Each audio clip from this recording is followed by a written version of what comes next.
Bonjour Didier Buckelter, Bonjour. vous êtes le conseiller fédéral, chef du département des affaires étrangères suisse et vous êtes donc ici à Kinshasa pour le 14e sommet des chefs d'État et de gouvernement de la francophonie pour représenter un pays où finalement le multilinguisme est cité en exemple. Oui, j'en suis heureux. Je crois que c'est important qu'on montre que même avec plusieurs langues, on peut faire une unité, très longtemps d'ailleurs, on peut vivre en paix. Et je crois que pour la francophonie, qu'il y a une seule langue, mais beaucoup de cultures, c'est aussi quand même quelque part une sorte d'idéal à atteindre, vivre mieux grâce au réseau, grâce au partenariat, avoir un monde meilleur. Oui, 2 ans en arrière, on était à Montreux, c'était donc le sommet de la francophonie en Suisse. Il y avait des objectifs très ambitieux qui avaient été fixés. Vous tirez quel bilan finalement des 2 années qui sont passées? Bon, les 2 années qui sont passées dans le monde ont été 2 années avec d'énormes mouvements. Et il a fallu partout adapter un peu les ambitions aux réalités. Mais de manière générale, il y a eu cette transition démocratique qui est en cours, qui a d'énormes espoirs. Et quand il y a d'énormes espoirs, il peut y avoir aussi de grandes déceptions. Mais il y a des mouvements qui se sont faits. Alors d'un point de vue général, je crois qu'on peut dire qu'il s'est passé quelque chose d'extraordinaire, notamment le printemps arabe, bien évidemment, les transitions en cours, que la francophonie et la Suisse essayent de soutenir. Et puis d'un point de vue plus pragmatique, il y a eu des réseaux qui se sont formés, qui se sont même doublés, réseaux d'ambassadeurs francophones, réseaux qui font que dans les grandes organisations internationales comme l'ONU, la francophonie essaye de travailler davantage ensemble, même si ce n'est encore pas parfait. Il y a des progrès. Et puis il y a surtout les progrès dans l'éducation. Là, je crois qu'on a été vraiment très concret avec le réseau RECIF, le réseau des sciences de l'ingénieur, qui vise à mettre des universités du Sud et du Nord ensemble pour des projets de recherche. Et aujourd'hui, on lance encore un nouveau projet. Alors, disons justement quelques mots là-dessus. Une nouvelle phase finalement dans cet enseignement d'excellence par correspondance. C'est ça un petit peu que vous allez annoncer ici. Oui, on l'annonce aujourd'hui, le fait qu'on va partir depuis l'École polytechnique fédérale de Lausanne en partenariat avec le département fédéral des affaires étrangères suisse, mais après avec d'autres États et notamment aussi le réseau RECIF, on va faire au fond amener l'université vers les jeunes des pays en développement et qui ne peuvent pas aller à l'université mais qui sont des cerveaux, qui sont peut-être même les cerveaux qui vont trouver les solutions aux grands défis globaux. Et nous voulons au fond donner la possibilité de faire de l'éducation supérieure à distance et de le faire avec un partenariat privé également pour tout ce qui concerne la technologie. Donc c'est un très grand projet qui fait du développement et de l'innovation par la science et l'éducation. Oui, alors il est beaucoup question de démocratie. On est en Afrique ici, dans le plus grand pays francophone de demain, hein, notamment on le dit en 2050, les 3/4 finalement des francophones du monde seront africains. Et ici on a une question, c'est la démocratie. Le président français a soulevé cette question avant d'arriver à Kinshasa. Quel est le regard que porte la Suisse sur la démocratie en Afrique ? Bon, de manière générale, la démocratie est très différente d'un pays à l'autre, y compris en Afrique. Ce qu'il est important de dire, c'est qu'en effet, la francophonie peut apporter beaucoup à l'Afrique et l'Afrique apporte beaucoup à la francophonie. Et dans le domaine des grandes valeurs, que ce soit la démocratie, mais aussi la paix et les droits de l'homme, les droits fondamentaux, il y a d'énormes progrès à faire. Il faut être tenace, il faut être patient et il faut être volontaire pour réussir à faire des progrès. Je crois qu'en Afrique, il y a de grandes réussites et des échecs aussi. Des échecs parfois qui reviennent et qui sont très durs sur le plan humain parce que chaque fois, c'est des drames. C'est-à-dire des guerres, par exemple. On a ici une situation tendue à l'est et au nord du pays, c'est le cas évidemment. Mais si vous n'avez pas de sécurité, vous ne pouvez rien construire.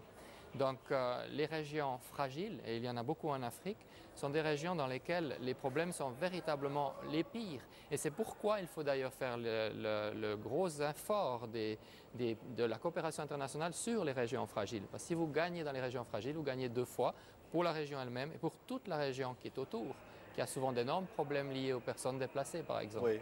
Alors la Suisse est parfois montrée du doigt sur les questions de capitaux avec des origines douteuses, qui peuvent parfois être venus d'Afrique ou de certains potentats. Qu'est-ce que vous allez répondre encore une fois sur ces questions-là?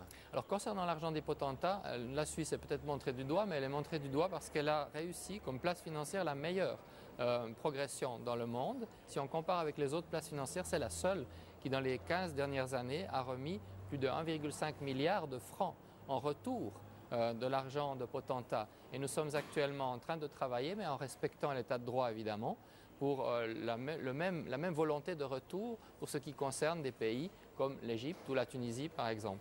Et dans cette relation avec la France sur ces questions, comment ça se passe avec le nouveau président François Hollande ? Bon, disons, les contacts que j'ai pour ma part, même s'ils sont aussi un peu avec le président, sont surtout avec le ministre des Affaires étrangères, M. Fabius, et ils sont excellents. Donc nous avons un très bon contact humain, ce qui est toujours utile et ce qui est toujours souhaitable. Et puis nous essayons de construire des projets communs. Par exemple, cette semaine, nous avons lancé avec nos collègues des voisins de la Suisse un appel pour l'abolition de la peine de mort au plan mondial. Oui, donc les questions de droits de l'homme sont véritablement fondamentales. Vous diriez qu'au-delà évidemment des enjeux économiques, c'est là-dessus que se joue ce sommet à Kinshasa?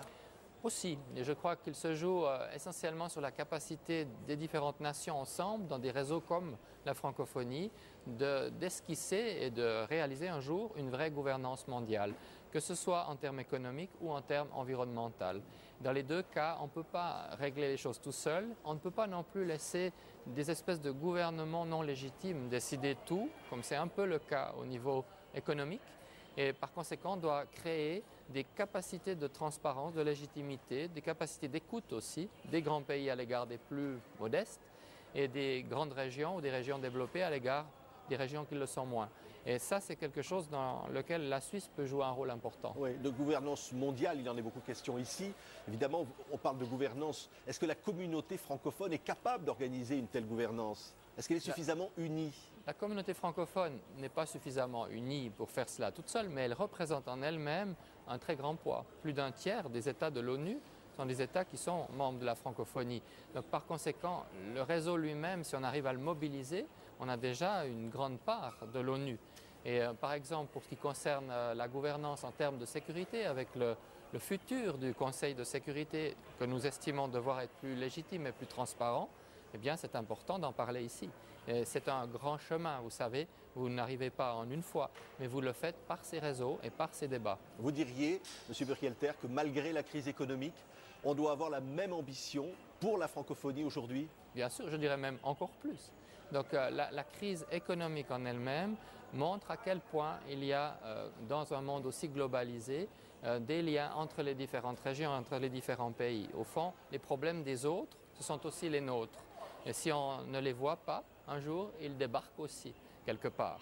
Donc il faut être capable de montrer non seulement de la solidarité, mais de la responsabilité, en vue notamment de trouver des solutions aux défis globaux, l'eau, l'alimentation, l'énergie, l'immigration, les instabilités financières. C'est énorme actuellement, les défis.